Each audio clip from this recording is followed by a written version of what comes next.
Hello दोस्तों, कैसे हैं आप सब। हमारी पिछली कहानी को प्यार देने के लिए आपका बहुत बड़ा वाला धन्यवाद दोस्तों। बस आपका यही प्यार हमें आगे बढ़ाता रहता है और इसी प्यार के चलते एक बार फिर से हम आ गए हैं एक और कहानी लेकर, जो बड़ी ही प्यार, दोस्ती, जुदाई, हर एक एहसास के साथ आपके दिल को छू लेगी। तो चलिए चलते हैं कहानी की ओर। ये बात उस समय की है जब मैं अपनी स्नातक की पढ़ाई पूरी करके अपनी यूपीएससी की तैयारी में लगा हुआ था। मेरे दो जिगरी दोस्त भी थे, परम और साहिल, जो मेरे साथ ही दिल्ली पुलिस की तैयारी कर रहे थे। उन दिनों को याद कर चेहरे पर आज भी मुस्कुराहट आ जाती है। दिल एक बार फिर वैसी ही जिंदगी जीने की जिद करता है। सही अंदाज़ा लगाया आपने, मेरी और मेरे यारों की ज़िंदगी के बेस्ट दिनों में से थे वो दिन। 22-23 साल की हमारी उम्र थी। पढ़ाई को छोड़कर हर काम में दिल लगता था। ऐसा नहीं था मैं और मेरे दोस्त पढ़ाई बिल्कुल भी नहीं करते थे।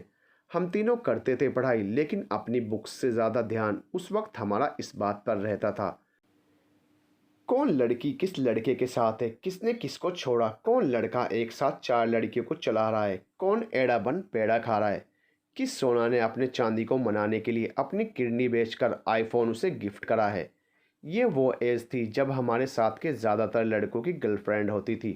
हाँ, जस्ट फ्रेंड वाले भी कुछ थे, जैसे कि मैं आपको बता दूं कि मेरी ज़िंदगी की गाड़ी उस वक्त तक मैं अकेला ही खींच रहा था।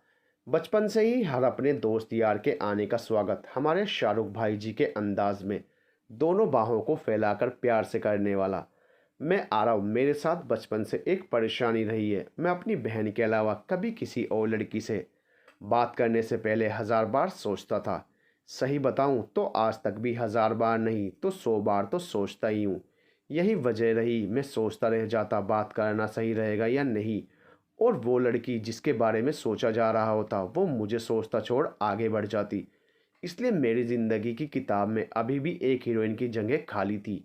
हाँ, हीरोइन से याद आया, जब हम मतलब मैं और मेरे दोस्त साहिल और परम रोज़ की तरह अपनी क्लास ख़त्म करके नमन भैया के ऑफिस पहुँचे, तो हम तीनों ने देखा वहाँ भैया नहीं थे, बल्कि भैया की चेयर पर एक लड़की बैठी थी जो कंप्यूटर पर कुछ काम कर रही थी। अब सामने लड़की बैठी हो तो भला मेरे महान दोस्त मुझ गरीब के पास कैसे खड़े रह सकते थे।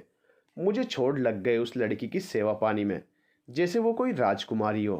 परम, हेलो, मैं परम, आपके सर का छोटा भाई। भैया ने तो आपको मेरे बारे में बताया ही होगा कि मैं यूपीएससी की तैयारी कर रहा हूँ। साहिल, और मैं साहिल, ये तो तैयारी कर रहा है, मेरी तो पूरी की पूरी तैयारी हो गई है। साहिल की ये आदत आज भी नहीं बदली। अगर अभी यहाँ होता, मेरी मोहब्बत के पन्नों को अधूरा छोड़ खुद की यादों का पिटारा खोल बैठ जाता और बोलता, हट बे, तेरी भी कोई लव स्टोरी है, मैं सुनाता हूँ अपनी लव स्टोरी। परम ने जल्दी से अपना एक पैर साहिल के पैर पर मारते हुए कुछ इशारा किया। फिर दोनों एक साथ मिलकर लड़की से बोले, वैसे आपने अभी तक अपना नाम नहीं बताया। हमेशा की तरह मैं उस दिन भी अपने नमूने दोस्तों की हरकतें देख मन ही मन मुस्कुराते हुए सोच रहा था कि कितने महान हैं दोनों, एक मौका नहीं छोड़ते लड़की से बात करने का। वो तो शुक्र है कि दोनों की ही गर्लफ्रेंड है। मैं अभी सोचते हुए अपने ख्यालों में से निकला भी नहीं था कि एक आवाज़ सुनाई दी, कुछ काम है क्या आपको? अगर हाँ तो काम बताओ, और नहीं है तो आप वहाँ जाकर बैठो, क्योंकि मुझे अभी बहुत काम है। ये आवाज़ उस लड़की की थी जो कंप्यूटर पर काम कर रही थी। मैंने अब अपनी नज़रें अपने दोस्तों से हटा उस लड़की की तरफ करी। मैं उसका चेहरा देखना चाहता था मगर देख नहीं पा रहा था, क्योंकि उसने अपना चेहरा कंप्यूटर की स्क्रीन में घुसा रखा था। मैं उसे देखने की नाकाम सी कोशिश कर रहा था कि वो दोनों मुंह लटकाते हुए कहने लगे, चल यार घर चलते हैं, भैया से फ़ोन पर बात कर लेंगे। हम तीनों अब ऑफिस से बाहर निकल आए। बेचारों को देखकर वैसे तो मुझे दुख होना चाहिए था, लड़की ने उन्हें भाव नहीं दिया, मगर आज मुझे उन दोनों पर हंसी आ रही थी। अबे यार, क्या कर रहे थे तुम दोनों? मैं बताऊं क्या अभी तुम्हारे सोना चांदी को? इस लड़की का तो पता नहीं, मगर वो दोनों हीरोइंस आके ज़रूर तुम्हें अपना नाम याद करवा देंगी। मैं उस वक्त हंस रहा था और वो बेचारे मुंह लटकाए खड़े थे। परम का कहना, ओए पागल है क्या? अबे यार, हम तो बस ऐसे ही उसकी मदद कर रहे थे। साहिल भी, हाँ बस नाम ही तो पूछा था, छेड़ थोड़े ही रहे थे। मैंने उनकी तरफ तिरछी नज़रों से देखा कि साहिल तपाक से बोला, अबे हाँ यार, वैसे भी मैंने उसे देखा था, देखने में ज़्यादा खास नहीं है। परम, हाँ यार, मुझे भी नहीं लगी। छोड़ ना, हमें क्या, हम चलते हैं। उस दिन का साथ हमारा यहीं तक का था। क्योंकि हम एक दूसरे को बाय कहकर अपने घर पर लौट चुके थे। आ तो मैं अपने घर गया था, लेकिन मेरा ध्यान अब भी उस लड़की की तरफ ही जा रहा था। मैंने उसे देखा तो नहीं था, मगर उसकी आवाज़ ज़रूर सुनी थी। और जैसा कि साहिल और परम ने बताया था, लड़की इतनी सुंदर नहीं है। मैंने अपने दिल को समझाया और किताब लेकर बैठ गया। मुझे आज भी बहुत अच्छे से याद है, लड़की से अपना ध्यान हटाने के लिए मैंने खुद से ही कहा था कि शादी तो मैं अपनी मम्मी की पसंद की लड़की से ही करूँगा। और जब शादी मम्मी की पसंद की लड़की से होगी, प्यार भी तो उससे ही होगा। अगले दिन परम की कॉल आई। अरे यार, तुझसे कुछ काम है। मेरे पूछने पर कि क्या है बोल। अरे भाई, मैं ना तेरी भाभी को मूवी दिखाने ले जा रहा हूँ, तो तू ये फाइल भैया के ऑफिस में जाकर दिया। परम का इतना कहना था कि मैं चिढ़ते हुए बोला, मैं क्यों, तू ही जाते हुए दे दे जाना ना। परम ने मुझे समझाया, ओए भैया ने मुझे ऐसे देखा ना तो उन्हें पक्का शक हो जाना है कि मैं कहीं घूमने जा रहा हूँ। भाई नहीं है तू, चला जाना यार प्लीज़। अब मैं क्या करता, फाइल लेकर चल दिया ऑफिस। मैं ऑफिस पहुंचा तो मेरा ध्यान फिर उस लड़की पर गया, और वो आज भी अपना चेहरा कंप्यूटर स्क्रीन में घुसाकर बैठी हुई काम कर रही थी। मैंने देखा भैया वहाँ नहीं थे, तभी मुझे कल वाली कही हुई उस लड़की की बात याद आई, और मैं बिना कुछ बोले ही चुपचाप फाइल हाथ में पकड़े वहीं रखी हुई एक चेयर पर बैठ गया। मुझे लगभग 1 घंटे से भी ज़्यादा का समय हो गया था वहाँ बैठे हुए, लेकिन ना तो मैंने ही कुछ कहा और ना ही उसने मुझसे पूछना ज़रूरी समझा मैं वहाँ क्यों बैठा हूँ। उसका पूरा ध्यान बस अपने काम पर था। अब मैंने बोर होकर अपने फ़ोन को निकाला और उसमें गेम खेलने लगा। हो गया काम, और आज तो एक गलती भी नहीं हुई। मैंने अपना ध्यान फ़ोन से हटाकर वहाँ की तरफ किया जहाँ से आवाज़ आई थी।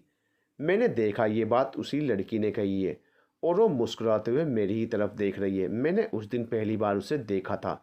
देखने में लगभग 20 या 21 साल की, मेरे ही जैसा रंग, चेहरा एकदम मासूम सा, एक चोटी बनाए हुए, रेड रंग का टॉप, डोरेमोन की फ़ोटो थी जिस पर, और शायद ब्लैक जींस। शायद ब्लैक जींस इसलिए क्योंकि वो अभी भी वहीं बैठी हुई थी जीन्स के कलर को छोड़कर। और सब कुछ बिल्कुल वैसा था जैसा मैंने आपको बताया, क्योंकि वो दिन और उसके साथ मेरी पहली मुलाकात ने भुलाए नहीं भूल सकता।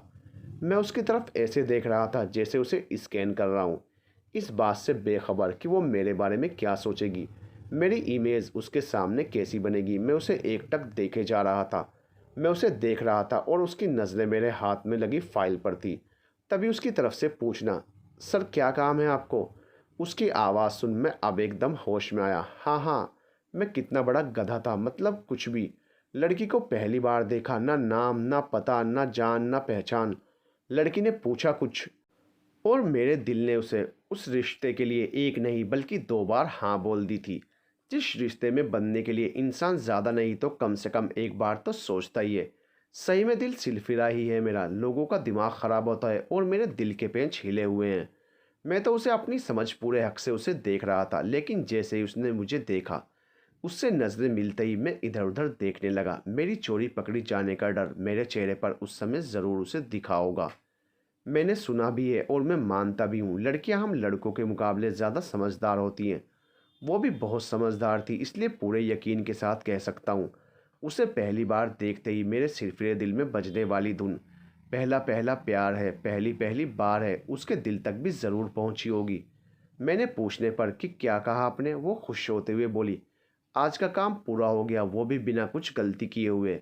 यह अब तक की कही उसकी वो पहली बात थी जो मैंने पूरे ध्यान से सुनी थी, वरना तो मेरा ध्यान उसकी बातों पर कम उस पर ज़्यादा था। काम ठीक से पूरा करने की उस पल की उसकी खुशी उसने उस दिन हमारी पहली मुलाकात में मेरे साथ कुछ इस तरह बांटी थी, जैसे मैं उसके लिए अनजान नहीं बल्कि वो मुझे बहुत करीब से जानती हो। मुझे चुप देख उसने एक पेपर उठा मेरी तरफ हवा में लहराया, तो मैं कुछ सोच एकदम से बोल पड़ा, वेरी गुड, एक भी मिस्टेक नहीं, और इतनी जल्दी काम भी हो गया। हाँ सच में हो गया, उसका मुस्कुराते हुए कहना, और तभी मेरे चेहरे पर भी एक छोटी सी मुस्कुराहट तैर गई। उसके बाद उसका फिर फाइल की तरफ देखते हुए पूछना, कि आपको कुछ काम है, यह भैया की फाइल है, उन्होंने मंगवाई थी। इतना कहते ही मुझे याद आया कि मैंने अपने बारे में तो कुछ बताया ही नहीं।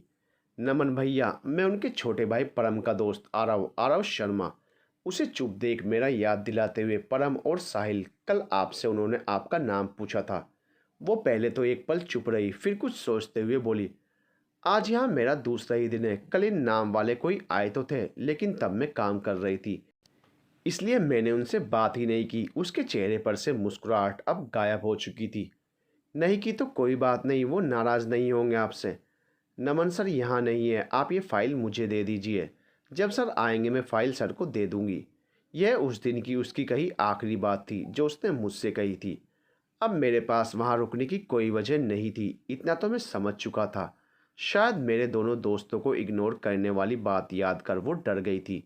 जिसके सामने से पूछने पर उसने अपना नाम नहीं बताया। वो उसके सर का भाई है, यह जानने के बाद उसके चेहरे के भाव बदल गए थे। बस इसलिए खुद से यह अंदाज़ा लगाया था मैंने। फाइल कनक को दे दी थी और उसे बाय कहकर घर की तरफ निकल पड़ा था। वो मेरे सामने नहीं थी, लेकिन फिर भी मैं उसी के बारे में सोच रहा था। मुझे समझ नहीं आ रहा था कि ऐसा क्यों हो रहा है। मैं जिस कॉलेज में पढ़ता था वहाँ बहुत सुंदर सुंदर लड़कियाँ थी। कुछ तो मुझसे दोस्ती भी करना चाहती थी, पर मैंने ही कभी उनकी तरफ ध्यान नहीं दिया और हमेशा उनसे दूर भागता रहा। मेरे दोस्त जब अपनी अपनी गर्लफ्रेंड के साथ शॉपिंग, मूवीज़, डेट पर जाया करते थे, उस समय मैं अकेले में बैठ सोचा करता था वो कौन होगी जिसका साथ मुझे नसीब होगा, कैसी होगी, कब मिलेगी। जैसे मैं उससे मिलने का इंतज़ार कर रहा हूँ, क्या उसे भी मेरा इंतज़ार होगा। सपनों की दुनिया में जीते हुए मेरे दिल में बसने वाली की मेरे सिरफिरे दिल ने बड़ी ही खूबसूरत सी तस्वीर बना रखी थी। लेकिन कनक जो एक सिंपल सी लड़की, जो बहुत ज़्यादा सुंदर भी नहीं थी, मैं उस लड़की के बारे में क्यों सोच रहा था? इस सवाल का जवाब तो मेरा दिल ही दे सकता था। एक दो दिन ऐसे ही चलता रहा। जब जब वो मुझे याद आती मैं उसे किसी न किसी बहाने से भूलने की कोशिश करता, जिसमें मेरी मदद मेरी किताबें करती। मैं अब अपनी पढ़ाई में बिजी हो गया था। तभी शाम को 6 बजे मेरे पास नमन भैया की कॉल आई। मुझे याद है भैया ने मुझे कॉल करके कहा था, आरव तुम ऑफिस जाकर थोड़ी देर बैठोगे? मैं कहीं बाहर आया हुआ हूँ, परम भी यहाँ नहीं है, वो भी कहीं गया है। मेरे कहने पर कि जानता हूँ भैया, परम साहिल के साथ गया है, उसकी बहन की बुक्स लेने। उन दोनों को भी आने में समय लगेगा, इसलिए मैं चला जाता हूँ ऑफिस। आप काम बताइए। ऑफिस में कनक अकेली है और मेरा एक दोस्त आने वाला है। वो थोड़ा, तुम समझ रहे हो ना? भैया की घुटती आवाज़ से मैं समझ गया था उनका दोस्त कैसा होगा। मैं अभी निकल रहा हूँ, आप टेंशन मत लो। मेरी बात सुन भैया ने मुझे थैंक यू आरव के साथ आगे कहा, तुम 7 बजे ऑफिस बंद करके कनक को उसके घर छोड़ आना। आज वो लेट हो गई है मेरी वजह से। जी भैया। मेरी बात सुन उन्होंने मुझे फिर मदद के लिए शुक्रिया कहकर अपनी तरफ से फ़ोन रख दिया था। और मैं तो अब अपना फ़ोन अपने हाथों में लेकर मुस्कुराए जा रहा था। सच बताऊं तो उस समय मेरे मन में चल रहा था कि मैं ही भैया को उल्टा थैंक यू बोल दूं, क्योंकि मेरे मन में इस समय लड्डू जो फूट रहे थे, कितने बड़े लड्डू, आप अंदाज़ा लगाओ। टीवी में डेयरी मिल्क की लड्डू का ऐड आता है ना, सेम वैसे ही। बेटा मन में लड्डू फूटा। अब मैं अपनी खुशी कंट्रोल करते हुए ऑफिस जाने के लिए तैयार हुआ। वैसे तो मैं जब भी भैया की ऑफिस जाता था टी शर्ट और लोअर में ही भाग जाया करता था, मगर उस दिन वो दिन खास था। मतलब उस दिन की तो बात ही कुछ और थी। बात हंसी वाली है, लेकिन मैं झूठ नहीं बोलूँगा। उस दिन मैं ऐसे तैयार हो रहा था जैसे फर्स्ट डेट पर जा रहा हूँ। मैं गाना गुनगुना रहा था, मेरे चेहरे पर अलग ही नूर था। वो तो शुक्र था कनक को उसके घर छोड़कर आने का काम मिला था। कहीं अपने साथ अपने घर लाने की बात होती तो मेरा तो उसी दिन खुशी से हार्ट फेल हो जाना था। मगर इतनी जल्दी कहाँ मेरी खुशी पर ब्रेक लगी, क्योंकि तभी मुझे याद आया कि मैं कनक को घर कैसे छोड़ूंगा। मेरे पास तो बाइक भी नहीं है। यह वो दिन था जब मुझे खुद पर बहुत गुस्सा आ रहा था। भैया और मम्मी हमेशा मुझसे बाइक लेने को बोलते थे, मगर मैं कहाँ किसी की सुनता हूँ। हर बार मना कर देता कि मैं तो सीधा जॉब लगने के बाद कार लूँगा। मगर कार तो दूर, सच्चाई यह थी मेरे पास एक बाइक भी नहीं थी जिस पर मैं कनक को घर तक छोड़ कर आ सकता। मैं सोच रहा था कि क्या करूं, तब मुझे मेरे एक दोस्त की याद आई और बस मैंने उससे तुरंत बाइक की चाबी ली और निकल लिया अपनी फर्स्ट डेट पर, मतलब कि ऑफिस। मैं ऑफिस पहुंचा तो मैंने देखा कनक आज भी हमेशा की तरह अपना चेहरा कंप्यूटर स्क्रीन में घुसा कर बैठी थी। मैंने जाते ही भैया के दोस्त को हेलो कहा और उन्हें ऑफिस बंद करने की बात कही और यह भी बता दिया कि नमन भैया उन्हें कल सुबह मिलेंगे। कल? चलो कोई नहीं, मैं कल मिल लूँगा नमन से। भैया के दोस्त ये कहकर वहाँ से चले गए। उनके वहाँ से जाते ही कनक एकदम खुश होते हुए, सर वो गए? मैंने अब की बार कनक की तरफ देखा। क्या क्या बोला तुमने? मैंने पूछा कि वो गए ना सर के दोस्त? बहुत अजीब है ना वो, उसका फुसफुसाते हुए कहना। मैं मन ही मन उसके बोलने का तरीका देख मुस्कुरा उठा। कितनी प्यारी लग रही थी वो उस समय। वो गए, लेकिन मैं उनकी नहीं ये पूछ रहा हूँ कि तुमने मुझे क्या कहा। कनक अब की बार धीरे से बोली, मैंने तो अभी तक कुछ भी नहीं बोला। उसने मुझे सर बोला था, लेकिन झूठी साफ मुकर गई। इसलिए मैं खुद आगे आकर बोला, आओ, तुम मुझे मेरे नाम से पुकार सकती हो जैसे मैं बोलता हूँ, मगर आप तो सर के भाई के दोस्त। मैं आपका नाम बोलते बोलते उसका चुप होना, मैंने सोचा इससे पहले उसके मुंह से मेरे लिए आरव की जगह भैया निकले, मैं यहाँ से निकल लेता हूँ।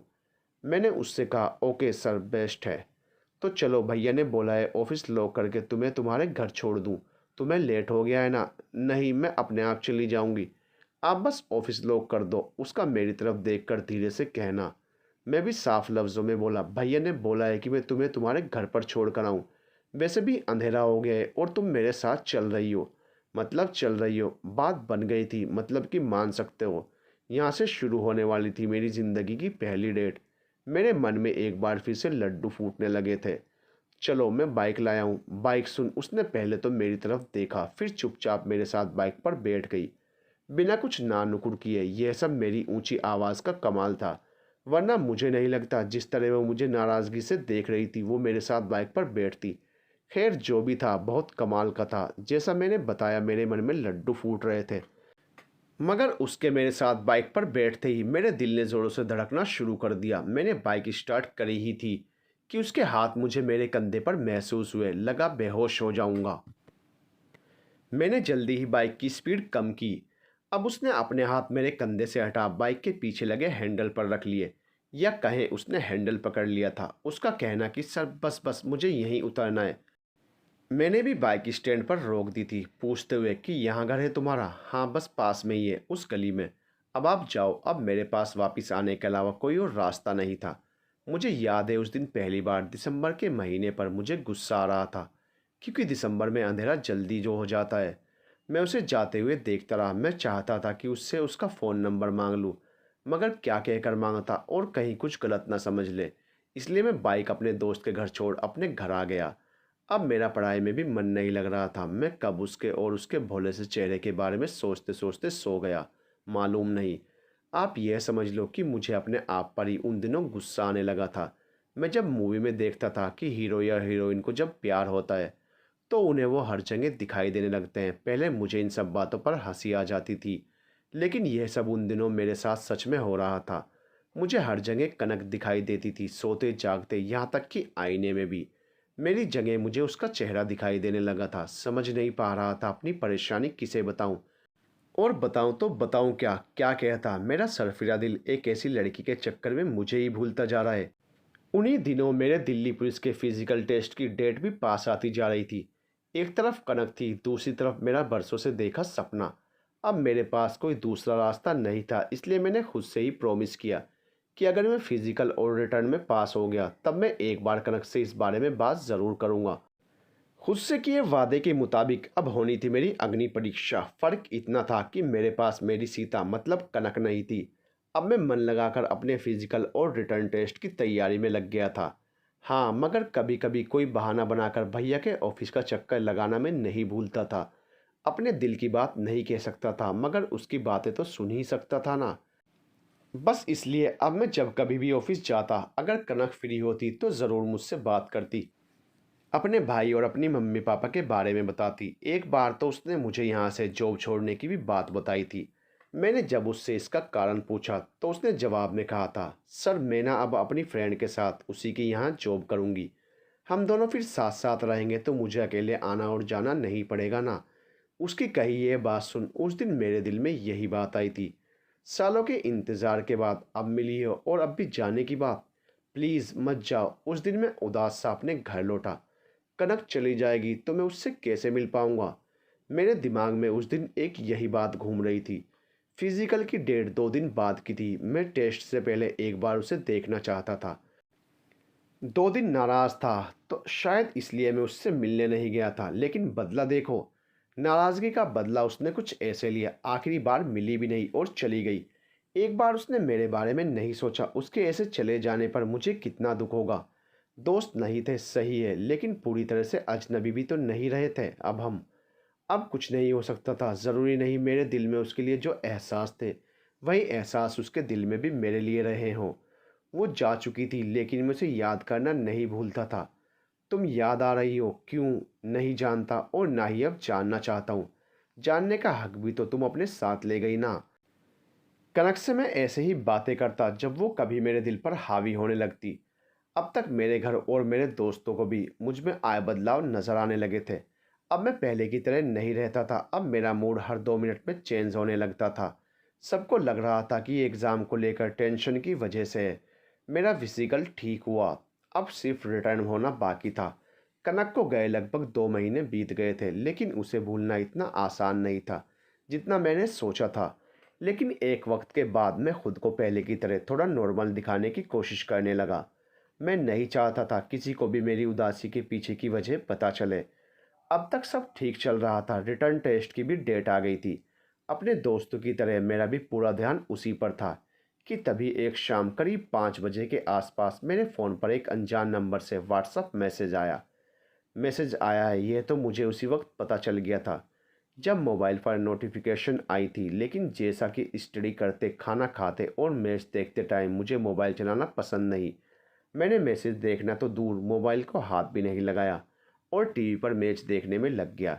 सभी काम से फ्री होकर रात को करीब 10 बजे जब मैंने अपना व्हाट्सएप देखा, मुझे एक पल को मेरी आंखों पर भरोसा ही नहीं हुआ। हाँ, ये मैसेज कनक का था, मेरी कनक का। उसका भेजा पहला मैसेज जो उसने मुझे किया था अपनी जॉब के बारे में बताने के लिए। मैंने उस मैसेज का स्क्रीनशॉट आज तक भी संभाल कर रखा हुआ है। पुराना फ़ोन जब तक पास रहा उसके भेजे सारे मैसेज उसमें सुरक्षित थे।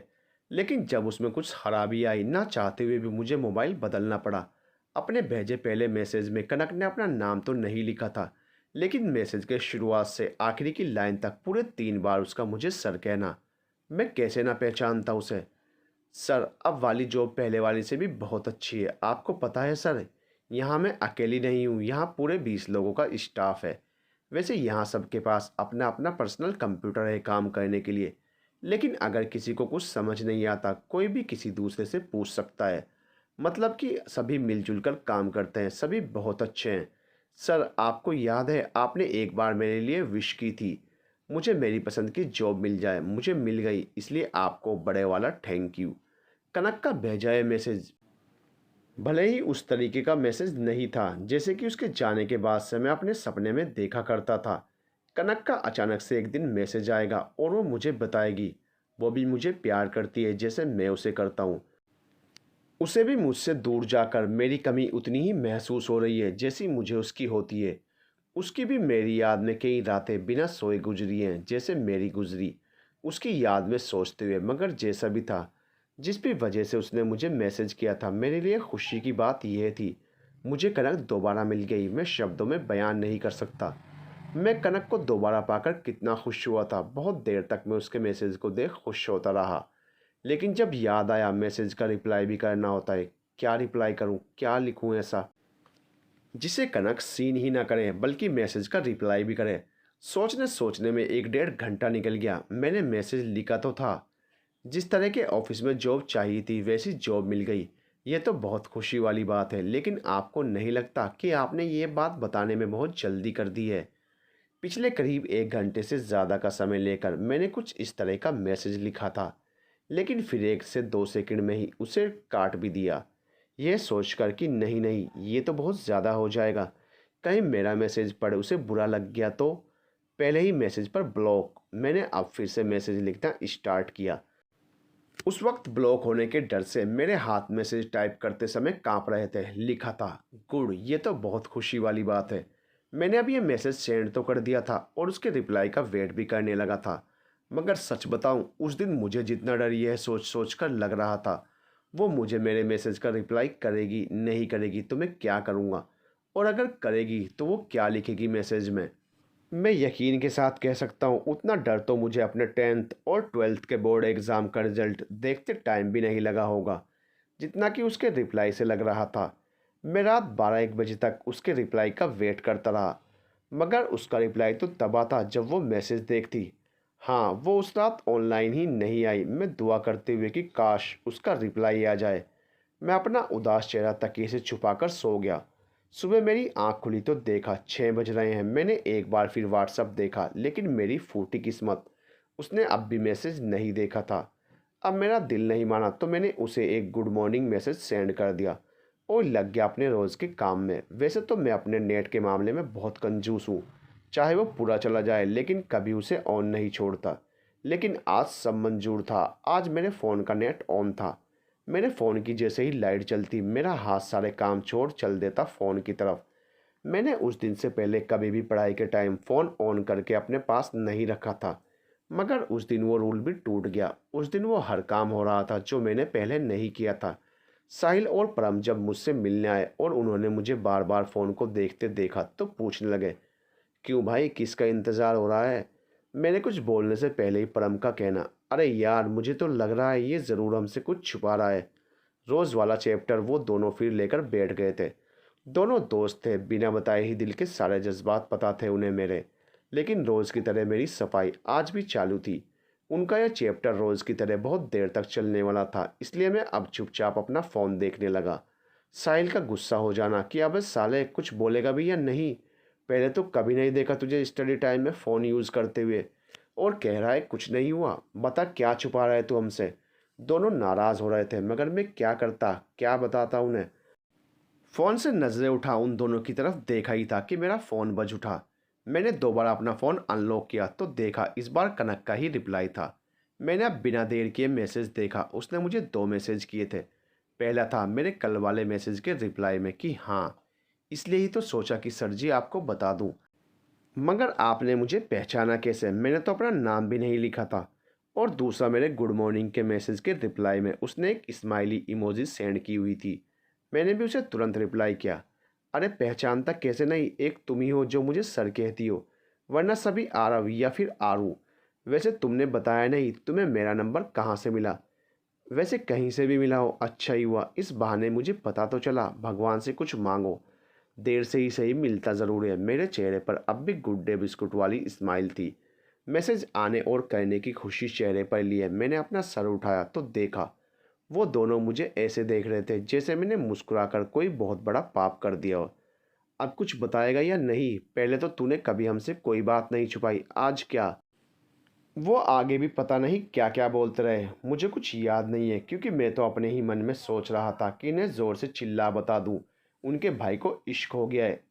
मगर जैसा कि यह दिल की बात थी इसलिए मैंने दिल में ही छुपा ली। मैंने अब अपने आप को थोड़ा नॉर्मल किया और अपना फ़ोन साइड में रखते हुए साहिल और परम से कहने लगा, अरे यार जैसा तुम सोच रहे हो वैसा कुछ भी नहीं है। अगर कुछ होता तो मैं भला तुमसे क्यों छुपाता? सबसे पहले तुम्हें ही बताता। बस एक छोटी सी बात मैंने तुमसे छुपाई है, जिसे बताने के लिए तुम दोनों मुझे कुछ टाइम दो। सही टाइम आने पर मैं खुद तुम दोनों को वो बात बता दूंगा। कहने पर भी कि बता दूंगा, सही समय आने दो। दोनों ही गधे अब भी मुझे घूरे जा रहे थे। मुझसे अब ज़्यादा देर उनकी चुप्पी बर्दाश्त नहीं हुई तो मैंने उनसे कहा, अच्छा यार तुम मुझे घूरना बंद करो, चलो बताता हूँ सब। लेकिन यहाँ नहीं, मुंह लटकाए बैठे जैसे दोनों को मैंने बहुत मारा हो। बताने के नाम से तपाक से बोले, फिर कहाँ बताएगा, चल वहीं चलते हैं, हम जानते थे तो हमारा यार है, तुमसे कोई भी बात ज़्यादा देर तक छुपा कर रख ही नहीं सकता। उस दिन उन्हें देख मुझे पहली बार पता चला था नखरे लड़कियों के नहीं लड़कियों के ज़्यादा होते हैं। एक ये दोनों हैं जो हर बार अपनी बात मनवाने के लिए कभी इमोशनल अत्याचार तो कभी ऐसे कारनामे करते हैं, और एक तरफ है मेरी कनक, जिसे मैंने कभी नखरे करते नहीं देखा। मन में सोचते हुए मैंने कहा, यहाँ से तो निकलो, बाहर चलकर सोचते हैं कहाँ चलेंगे। भाई साहब गली से बाहर निकले नहीं कि एकदम बोले, अच्छा चल बता जल्दी क्या बात है जो तू घर पर नहीं बता सकता था। पर हमने मेरी तरफ देख कर कहा। मैं उसे गाली देता हुआ बोला, इतनी क्यों, थोड़ी और ज़ोर से बोल, मम्मी तक अभी आवाज़ गई नहीं होगी। मुझे गुस्से में देख रेस्टोरेंट पहुंचने तक दोनों शांत रहे। अब बता, साहिल बोला, पहले कुछ ऑर्डर करें, इतनी बड़ी बात भी नहीं है जो तुम दोनों सुनने के लिए मरे जा रहे हो। मैंने कहा कि साहिल जल्दी से बोला, अरे भाई तू बस बता तू क्या खाएगा। आज सब मेरी तरफ से। साहिल जिसका काम सिर्फ खाना और बिल के नाम पर हाथ खड़े करना होता था, वो सामने से कुछ ट्रीट दे रहा था। मतलब सच में पहले तो मुझे भरोसा ही नहीं हुआ, लेकिन परम का मुझसे कहना कि तू पैसों की छोड़, बस बता क्या खाएगा, अब मुझसे हंसी कंट्रोल नहीं हुई और मैं हंसते हंसते कहने लगा, पैसे साहिल के होंगे तो जहर भी खा लूँगा।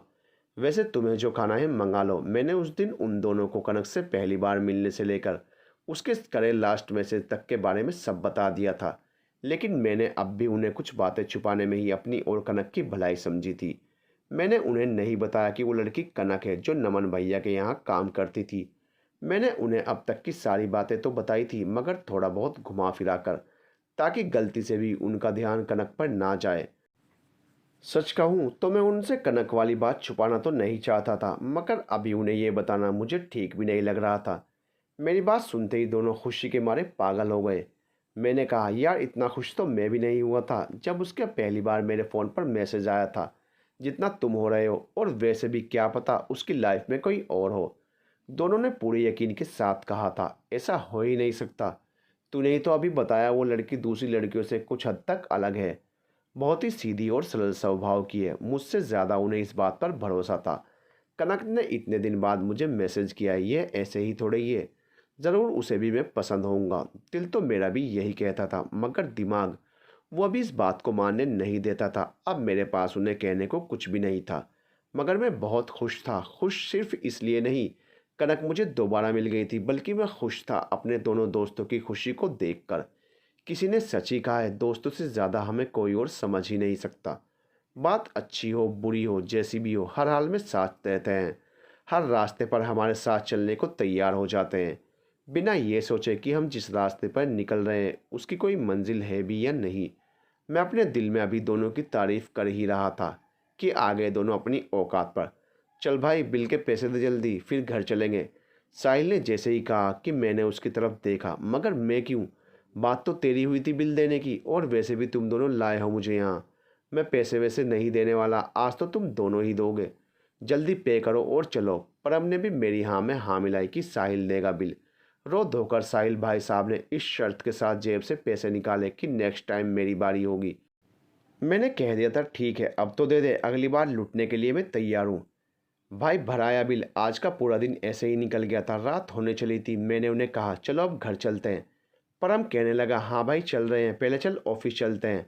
नमन भैया उस दिन दिल्ली से बाहर गए थे, इसलिए ऑफिस लॉक करने की जिम्मेदारी परम को देकर गए थे। अब हम तीनों ऑफिस की तरफ चल दिए। ऑफिस पहुंचने ही वाले थे कि परम ने मुझसे कहा, तो ऑफिस पर पहुंच, मैं और साहिल भैया का दिया एक और काम पूरा करके आते हैं। कैसा काम? मैं भी साथ चलूं? पूछने पर दोनों ने साफ मना कर दिया कि नहीं, तू पहुंच ऑफिस, हम भी बस अभी आ ही रहे हैं। मैंने मुड़ते हुए देख लिया था साहिल किसी को कॉल कर रहा है, लेकिन मैं बात सुन पाता वो किससे और क्या बात कर रहा है। दोनों तेज कदमों से आगे बढ़ गए। अब मैं भी ऑफिस पहुंचा और वहां काम करने वाली लड़की को घर जाने को कह डूब गया पुरानी यादों में। मुझे अपनी और कनक की पहली मुलाकात याद आ गई थी। मैं मुस्कुरा रहा था कि मेरा ध्यान अब अपने फ़ोन पर गया। अब तक तो कनक का रिप्लाई ज़रूर आया होगा। मैंने फ़ोन जैसे ही अनलॉक किया, मैसेज देख पाता। पहले डोरबेल बजने की आवाज़ कानों में पड़ी। अब कौन होगा? अब तो बोर्ड की लाइट भी ऑफ कर दी है। सोचते हुए मैं खड़ा हुआ कि मेरा फ़ोन भी बज उठा। एक साथ डोरबेल और फ़ोन की बजती रिंग देख फ़ोन को कान पर लगा, दूसरी तरफ वाले की बात सुनते हुए मैंने गेट बाहर की तरफ धकेला। मेरी सांस और आवाज़ दोनों ही गले में अटक गई। जी नहीं, आपका अंदाज़ा गलत था। गेट के दूसरी तरफ कनक नहीं थी। कनक होती तो बात ही क्या थी। मैं तो दूसरी तरफ से फ़ोन पर साहिल की कई बात सुन चौंक गया था। उसका कहना कि बाहर गेट पर खड़े लड़के को पे कर दे और बॉक्स को संभाल कर रखियो, हम आ रहे हैं 10 मिनट में। इस बात को सुनते ही मुझे समझते देर न लगी मामला क्या है और साहिल ने किसे कॉल मिलाई थी।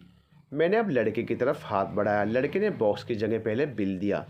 मुझे उस बॉक्स के 2200 रुपये पे करने थे। सच बताऊं तो उस दिन मेरा मन दोनों को गंदी वाली गाली देने को कर रहा था, मगर उससे भी क्या होता, सालों को पार्टी लेनी थी तो ले ली।